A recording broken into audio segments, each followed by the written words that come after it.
Welcome to మన Crick news. India versus England 5వ test match రేపు ధర్మశాలలో మొదలవనుంది. ఈ టెస్ట్ మ్యాచ్ సమయంలో మంచు వర్షం పడే అవకాశం ఉందని వాతావరణ నిపుణులు చెబుతున్నారు. మరియు వాతావరణం బాగా చలిగా ఉండనుంది. ఇంగ్లాండ్ జట్టు వాళ్ళ ప్లేయింగ్ 11ని ఈరోజు ప్రకటించారు. వాళ్ళు ఒకే ఒక్క మార్పు చేశారు, అది కూడా రాబిన్సన్ ప్లేస్లో మార్క్వుడ్ని ఆడిస్తున్నారు.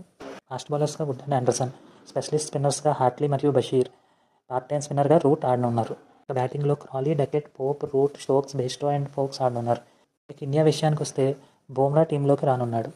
ఒకవేళ ఇండియా 2 ఫాస్ట్ బౌలర్లతో వెళ్లాలంటే సిరాజ్ ప్లేస్లో వస్తాడు. 3 ఫాస్ట్ బౌలర్లతో వెళ్లాలంటే కుల్దీప్ ప్లేస్లో వస్తాడు. ప్రెస్ కాన్ఫరెన్స్లో రోహిత్ మాటలను బట్టి పటిదార్కి ఇంకొక అవకాశం ఇచ్చేలా ఉన్నారు. అలా జరగకపోతే పటిదార్ ప్లేస్లో పడికల్ మ్యాచ్ ఆడతాడు. మిగతా ప్లేయింగ్ 11 4వ టెస్ట్ లాగే ఉంది. రోహిత్, జైస్వాల్, గిల్, సర్ఫరాజ్, జడేజా, జూరల్, అశ్విన్, ఆకాశ్దీప్లు ఆడతారు. వాతావరణం వల్ల పిచ్ ఫాస్ట్ బౌలర్స్కి కొంచెం అనుకూలంగా ఉండొచ్చు అని ఎక్స్పర్ట్స్ అంటున్నారు. Please like, share and subscribe.